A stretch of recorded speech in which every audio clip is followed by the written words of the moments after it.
Okay, Brother Jimson, any thoughts? Ang pinaka-favorite na ko moment is katong the second time nga niadto ko sa temple.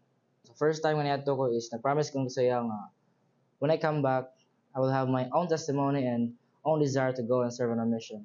And at that second time nga niadto ko sa temple, I felt that he was beside me saying, I love you and I'm very proud of you. Okay, thank you so much, Brother Jimson. So anyone nga ganahan mag-share about sa question? Okay, Sister Celine? Malipanan ko nga i-share ako ang nabati.